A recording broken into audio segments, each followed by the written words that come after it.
in this chapter, we just kind of take the material that we had in the previous chapter of externalities, and we look at probably the two externalities where we discuss the most, the two areas where we discuss the most having externalities. That would be both in the environment and in health. So, that said here, let me just enable here. So, one of the big ones that we did talk about briefly in the last chapter was talking about the negative externality that comes from the production of goods, primarily pollution, right, in the production process. And certainly now again, I'm in Hawaii, so my perspective is a little different. We don't have much heavy industry. We don't really have big industrial plants spewing out things. We did have a coal-fired power plant, but it was actually made illegal, and they had to shut it down. Why did they shut it down? Well, why was it made illegal? Primarily because of this issue of the negative externalities that come from the burning of coal creates the sulfur dioxide. The burning of coal also with the coal ash produces mercury, the sulfur dioxide, nitrous oxide, and all of these things cause a variety of problems for the environment in terms of water pollution, air pollution, but also in terms of healthcare. Right, and that's just, in some sense, I'm just assuming that this is common sense, that if you park underneath a big smokestack, right, it's gonna the particulates that are in the smoke cause environmental damage, property damage. We get these things as well, like reduced visibility, asthma, lung, heart disease, a lot of things here, right? I mean, it's hopefully again not. You can disagree about the aggregate effect, right? Whether it causes global warming or not. I'm not getting into that. What I'm getting into here is just some acceptance or agreement among all of us that there is this negative cost imposed. And so surprisingly, and I say surprisingly because it was actually under the Nixon administration, with Richard Nixon being a very strong, very standard conservative, where he passed the Clean Air Act. He also passed the Clean Water Act. And this gave rise to the EPA, the Environmental Protection Agency. And what it did was it imposed for the first time at a federal level regulations that limit, that they limit, not like tax or anything like that. They limit how much the emissions can be for different kinds of production facilities. Now, it only affected new plants, so it obviously took a bit of time for these regulations to have their full impact. But given that this was over 50 years ago at this point, anything that old has already been replaced and now has to comply with the 1970 Clean Air Act. What it did as well was it was later received an amendment in 1990. The opponents to this regulatory process would have been surprisingly conservatives, again, given that it was Richard Nixon that did sign the legislation. But that would be economists, for instance, at the University of Chicago, that would have been opposed to, not just at the University of Chicago, but I'm just using that as kind of our institution that's kind of the bastion of free market individuals. And what they created was this emissions trading system in 1990, where it basically tried to monetize and incentivize being in compliance with the Clean Air Act. So the idea here, again, as I kind of briefly mentioned in the last chapter, is that you'd be allotted a certain amount that you could pollute.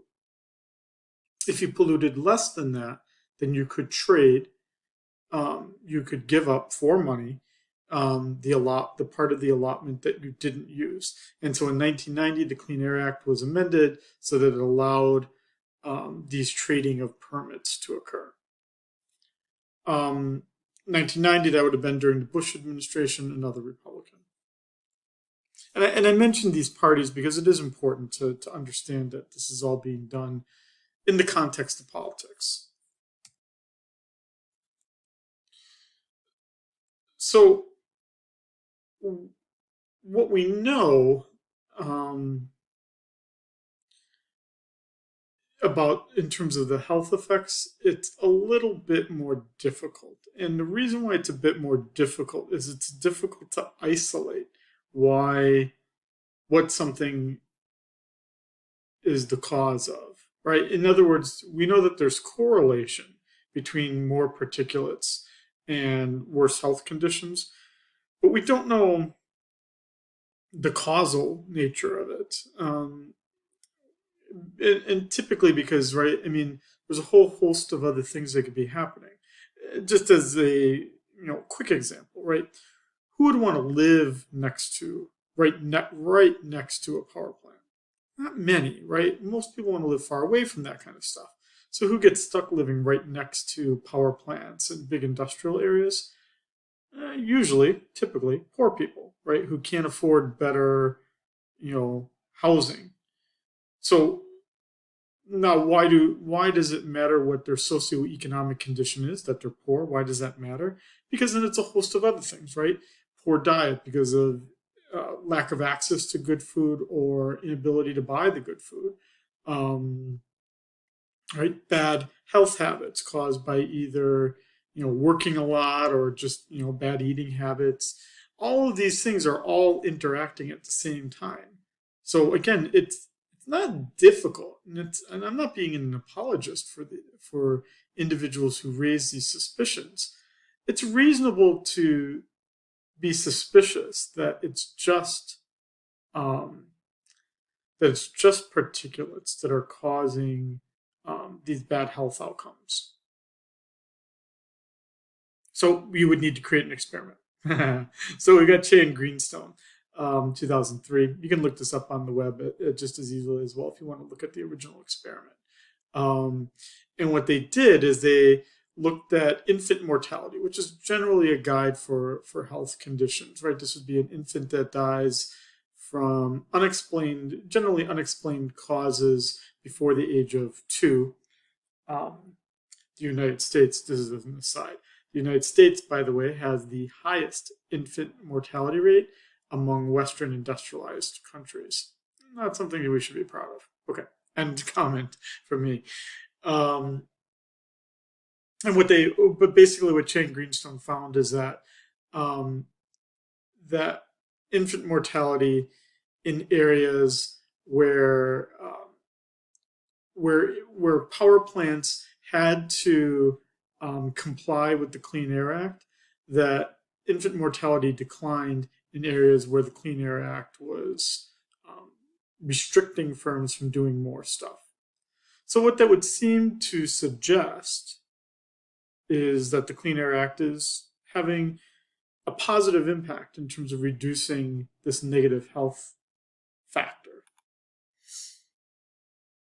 So again, attainment, just to go back to our definitions here, attainment was they didn't have to reduce their SO2, their sulfur dioxide levels, because they were already under the regulated levels by the Clean Air Act. And then there were some that were non-attainment, that were required to do things because of the Clean Air Act. And look at that. See, so we don't see any changes here in the attainment areas because they already were under that threshold. But with the threshold being set here at the micrograms per cubic meter, once that regulation becomes effective, what you see is plants then starting to be built that have to comply with it, and you just see this noted decline in emissions. So better infant health. Obviously, then you also have higher lifetime earnings. On the other hand, the counter to this is that you're most of the time reducing production amounts. So you have some lost jobs, and you have some industries that are, um, reducing their revenue. And so we then have to kind of compare the costs and benefits to this. What are we giving up in terms of production levels? What are we giving up when we have to enforce these things? And then the counter to that would be is how much are we valuing this additional infant health and this additional lifetime earnings that we're getting? God, if you thought the Clean Air Act was difficult, that's actually a lot easier to solve as an externality compared to global warming. Al Gore is not incorrect to say that both um, it's pretty serious, and it's hard. It's hard. I'm saying this. I'm 46 years old. Um, Dude, I'll be dead before a lot of this really starts to take effect. I have kids, but you know, I mean, I can even say as a parent, like, I kind of, I am making decisions that aren't affecting me in my lifetime. And that's kind of what the problem we have here. That there's a lot of people, my age group, right, 40s, 50s, 60s, making personal decisions, making professional decisions that are having global warming consequences. Now, I guess the question would be is why is it so bad that things are getting warmer, right? Let's just review this briefly for the person who knows not much about global warming. If you don't know a lot, I guess you could watch that Al Gore movie. But what we can just say here is that these emissions that are happening from factories and whatnot, that it's increasing the temperature of the Earth because they're going into the atmosphere and they're causing the sun's rays to reflect in a slightly different direction, such that the Earth is becoming hotter rather than in the past when those particulates weren't there and the sun's rays, some of them were hitting the Earth, but most of them were being shot back into space. So global temperatures are increasing. Um, is this the one that's got the temperatures? No, it doesn't have the temperatures. But you can look on the web, I'm sure, just to keep this lecture not too long here. The temperature is going up. And then it's not just the temperature. What it's also just doing is just general climate change. The hurricanes are becoming more intense earlier. So that's obviously very important for us in Hawaii. For me in Hawaii, given that Hawaii is, we have two big threats out here in Hawaii. Hurricanes and the bigger threat, which would be tsunamis. Tsunamis are caused by earthquakes. It doesn't have really much to do about any of this, but hurricanes are significant, especially if we look at states then like Florida, where hurricane insurance rates are quite high because the hurricanes are more frequent and more intense. The estimate, at least. So then it'd be like, well, why should we care, right? We can insure against this risk. We seem to have this developed. Well, then we get this pretty shocking statement here that climate change is expected to shrink the economy by 10% by 2100. Yeah, I mean, I could see how it could happen. I guess I would need more data to understand how this is all happening, but I don't disagree that it could cause the economy to shrink, and that might inspire people. So, who are the culprits? It is some large, advanced, developing countries like China. It doesn't necessarily meet the definition of advanced, but they're burning dirty coal primarily, and it's causing all of these problems. During COVID, surprisingly, when a lot of the factories went offline, the air got a lot cleaner. But look at this. Why does the United States, as an advanced industrialized country, emit so much? And if you look at it this way, China and the US combined are 40% of the world. So this is really a China US problem. Unfortunately, as is the case with many of these things, the US nor China don't want to fix the problem alone. They want to spread it to every other country as well to do something, which is going to be difficult to do. Okay. I'm going to skip over the Montreal Protocol just to keep this lecture down in size because I know this week we have 2 chapters here.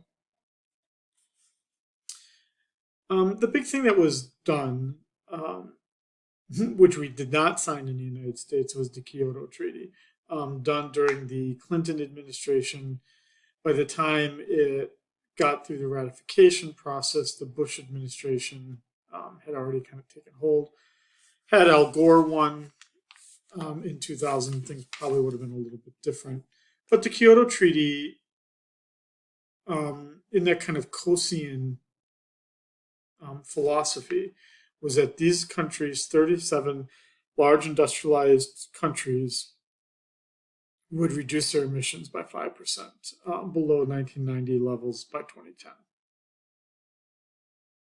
Went into effect in 2005, but without the US, 37 to 38. So does it really matter? Not that much, right? Like the Clean Air Act, what the Kyoto Treaty did allow is for these international trading, which again did work well, and it would allow a country to be incentivized to go really green if they could.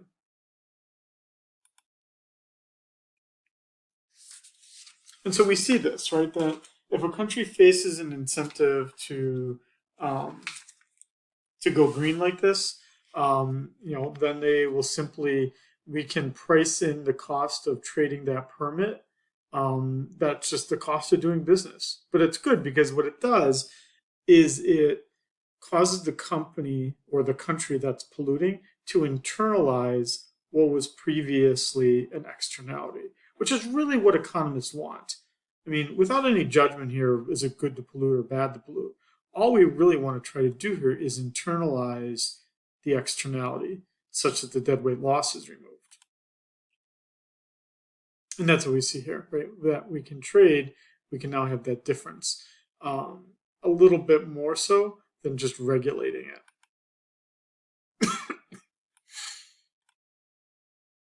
There is a kind of a difficult ethics involved here as well, because the problem is that large industrialized countries are the ones that are committing the crime here, but they're also the ones that are large and industrialized and can afford to reduce things, whereas we're asking that smaller countries that are developing also reduce, but they haven't even gotten big yet. The counter to that would be is that even though they haven't gotten big yet, they are growing rapidly in terms of the amount of emissions, and that we need to control this area, and that it would be cheaper to do so. But again, there's our counter. The counter being that developing countries, they need a chance to be able to grow. Why are we limiting them in what they do when they haven't even gotten big? And when the United States, which is one of the primary causers of the event, isn't even getting involved. Okay, again, I'm going to skip the application, not because they're not important, but because I want to keep this lecture down in size. The follow-up to this was during the Obama administration to the Kyoto Treaty was the Paris Agreement, signed again by the United States. And by the time the Paris Agreement was signed, we obviously had an election in 2016, and the Trump administration removed us from that. And then the Biden administration, on the first day of office, brought us back into the agreement. China, surprisingly, so the U.S., it's gotten just very political, and it's hard to have a long-lasting agreement when it changes every time the administration changes political parties. China, because of the way the country is run, right? It's still a communist country technically, which means that the chairman of the party, Chairman Xi, has a lot of control and sway over how things are done.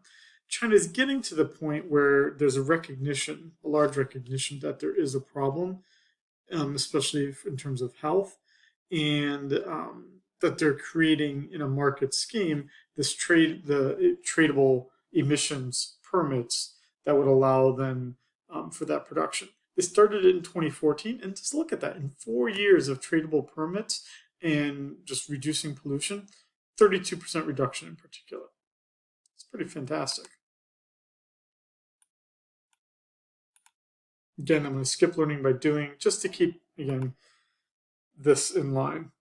Now, this brings us then to our second externality, which is a little bit smaller in scale, but that would come down to cigarettes. I mean, if we look at, I mean, this is always kind of amazing here when you look at things like this.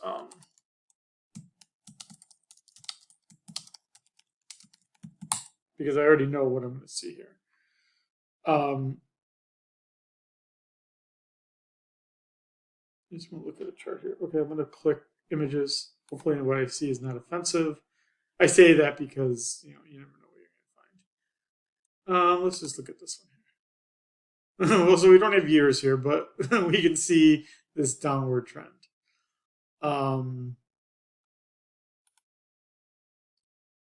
Here we go. This is a nicer one. So it gets us up to 2018 down to 16% from a high of 45%. And when I was growing up, it wasn't uncommon to see people smoking. And, it was still in that era. Okay, let's go back here. So we know some of the externalities, that many of these are personal to the individual, and that would be in terms of the health. I guess I could also just look forward in the slides and seen this as well. I guess this just highlights the fact, what do I do? I mean, I know this material well. Usually what I do is I read the chapter and I just go into the slides blind. So you're obviously seeing that I'm going into the slides blind, but this just reiterates kind of what we know here. Surprisingly, it might be going down, but again, it's people are vaping now, which is not considered smoking. So we know the negative health consequences, and those, part of the big campaign in the 60s and 70s was informing everyone that these externalities existed.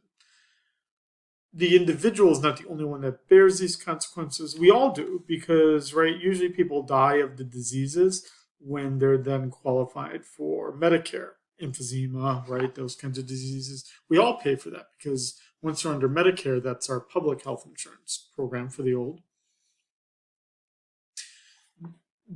So it's not only a cigarette smoker that's going to die earlier because they smoke, but we all are paying higher costs. Additionally, the concern is that not all the costs are internalized. For the most part, right, not only are people dying of these diseases when they're old, but even in their working years, if you're a smoker, people, it would cost more for their health insurance. Which is why in most companies, in most states, you pay more if you are a smoker. You would have to identify you're a smoker. That's certainly the case in Oregon. I teach enough at Eastern Oregon that I'm eligible for the health insurance there, and you have to sign a statement, an affidavit saying that you are a smoker or not. We know that people take cigarette breaks, right? And that would mean that they don't work. They also get sick more often because their immune system is weaker. So these would be additional ways that we all pay for what smokers do. Yeah, this is a really big one, right? Cigarette smoking causing fires, right? Fires not only from like forest fires and whatnot, but it still is the case. You might think that this doesn't happen anymore, but it absolutely does. Where people die because they are smoking in bed. They fall asleep, cigarette burns the mattress, and they die, and the whole house burns down. And surprisingly, you don't pay more or less for your house insurance, whether you smoke or not. So that's a little bit different than this, which generally is actuarially adjusted most of the time. So this has become a bit more dated. Insurance premiums are being adjusted now, for the most part. Sorry, it was saying here that I'm saying most of the time there are the actuarial adjustments, but in the small cases where they're not. So for instance, here in Hawaii, it's illegal to ask a person applying for health insurance whether they smoke or not, or to charge them more. So in that case, it is an externality. Yeah, but the only thing we can say that's somewhat nice is that they'll die sooner, so we don't have to pay out Social Security as long. But most of the time, it's a pretty long and slow death of cancer and heart disease and emphysema, which costs a lot on the healthcare side, Medicare and whatnot. So what are we saying here? There's a lot of externalities. The best measure, is about 56 cents a pack is the externality. And the problem with, as I said in the last chapter, my only personal statement of opinion about anything would be is that, again, the cigarette tax rates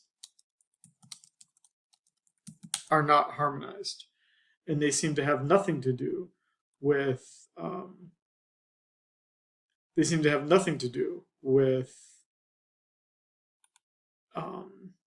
what the actual externality is. So again, it's all over the board. You've got an average across the United States of $1.91. So obviously the slides are a little bit old here. We got an average tax rate of $1.91. But as we saw, Missouri's got the lowest, 17 cents. Right? We got Oregon, where it was $3.33. We had Hawaii, $3.20. District of Columbia had the highest at $4.50. This has nothing to do with the Idaho, 57 cents. Why is it only 57 cents? I guess Utah's pretty high, $1.70. That's actually surprising. I thought it'd be higher than that. The reason why I thought it was higher just because Mormons, which generally control the legislature, right? So no tobacco, no caffeine. So again, my only problem with then the externality linking it to the tax is that the two aren't very well connected. But then the other side of this is the secondhand smoke that emerges. This would be, right, me, who's now a not smoker, being affected by those who do smoke. It might not be that much if it's only at work and it's only from time to time, but what about if your spouse is a smoker? What if you're a waitress or a busboy and, right, you're at a place that still has smoking? Right, you could not be smoking, but you could be having all the effects similar to having been a smoker. So basically what we would need to do is we would need to calculate the costs and then find some way to internalize it. But then the other thing we have to start to worry about is, are people making conscious decisions? Right? In other words, should we instead be kind of looking at different kinds of addiction models? Where do we need to kind of focus more on stopping the addiction cycle, right? Stopping it before it really starts to take hold here.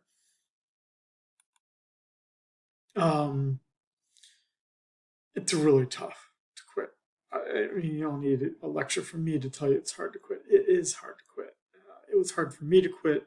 It is really hard to quit. And I don't, I still want to smoke. I can't.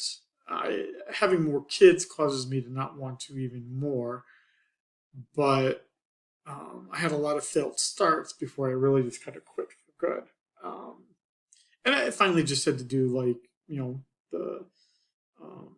the patch, and you kind of just toughen through it. And all I ended up doing was switching from nicotine to caffeine. So I'm not even sure if that's even any better. But and this is just true for many addictions, right? This isn't just for cigarettes. I mean, I guess it could also be for caffeine, but it could also be for other kinds of drugs as well. So with that said, again, we have to worry about the externalities, right? And the common one that I don't think is really going to be in here much here. You could look at the marijuana debates too. If we were doing a course paper in this class, we could talk about the marijuana smoking thing, right? Because there, the discussion is that there's fewer externalities in cigarette smoking. I think the jury's still out on that, but and I'm not trying to say what my personal beliefs are, but it's not as intuitive that it's really any different in terms of the externalities. But honestly, I don't know. I don't spend a lot of time researching this. But given how difficult it is to stop smoking, it does kind of make you start to think about then, do we just need more government intervention? If the smokers are not acting rationally and addiction has taken hold, do we just need to, like, in some sense, punish people so that it really stops them from even starting this process? Okay. The other one is drinking. Kind of just sounds like a depressing thing here. Um, yeah, I mean, alcoholism is just as bad in many ways. Um, it The externalities are even greater in some ways, especially when we talk about driving, and the fact that drunk drivers tend to get in accidents. People who are drunk tend to do stupid things and either have a crime committed upon them or commit a crime. Um, people, a lot of people die from drinking. And So the externalities are large. Um, just like we do with cigarettes, so we regulate it and tax it pretty heavily. Um, the drinking age is 21. Actually, Hawaii even raised its cigarette age to 21. Um, I don't know. I'm not sure age is just changed things, but I did the best way to justify what is it that magically happens at 21 that didn't at 18. If we talk about people being able to drink, um, it's that we don't really see. I don't really see a lot of evidence that's very different of drinking 18 versus 21. I mean, yeah, I mean, it's discontinuous, but so people are doing it here illegally. And then, I mean, people are doing it more legally, but that just makes sense. People don't like to naturally do things when it's illegal. So you're going to see some lower things. Then the problem is that people then are like, dude, I'm 21. I'm going to start drinking a lot more. I'm not sure. I think it would just be smoother rather than discontinuous if we had this looking like this. I mean, we see some other kinds of evidence that as people get older, they basically get smarter and make better decisions about how much to drink, right? Because that's really what it comes down to is knowing what your limits are and knowing whether you're going to exceed them or not. And so age obviously gives you that. And we have a host of literature here that kind of gives us reviews for us, all those kinds of things. And then the final thing here would be other kinds of drugs. Oxycontin, fentanyl is the big one now. They're not legal. They obviously impose huge externalities, and people are dying. I wish I could say something even more positive about this, but with most of drug abuse, alcohol abuse, the externalities are incredibly large, and for the most part, We have designed a healthcare system that deals well with alcoholism as an addiction, with drug addictions for fentanyl and OxyContin. I mean, the drug addiction industry has become an industry, a profit-driven industry, which cares more about making money a great deal of the time, as opposed to treating individuals, in my opinion. And we see this here is that opioids, again, oxy, fentanyl, all these problems. I mean, people are, they're controlling much more how much people are getting oxy now, and people are aware of how addictive it is, and they're, saying, "I'll tough it out. I don't need to take it." Again, the problem really today is the fentanyl. And I didn't talk about the others, just to kind of conclude here. I didn't really talk much about obesity as an externality, but obviously it's hard as well. A lot of it caused by the types of cheap foods that people buy that don't have a lot of nutrition, but have a lot of calories, a lot of sugar. Obesity is an incredibly large externalities in terms of bad health outcomes. And this is actually rapidly changing even right now. So if we look at like what does Medicare and what does Medicaid cover, we know that there are these drugs now out there like Wegovy and whatnot that causes people to lose weight. Yet the insurance companies don't want to cover those drugs because they're pretty expensive.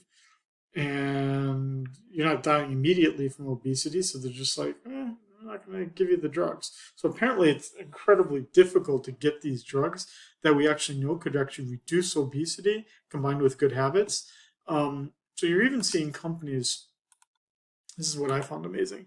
So even a company like Weight Watchers, right, which used to be right eating good, having good habits, now what it is. Now that I'm clicking on this, I'm going to get all these Weight Watchers ads. Oh God, it's gonna suck. What I don't do for you guys. Okay, so people. So here, right now, the focus here is this weight loss medication, um, and people getting these medications to be able to lose weight, um, knowing that it's not being covered by that's not being covered by health insurance companies. Only richer people would be able to afford these kinds of things. Okay, that wraps up this lecture.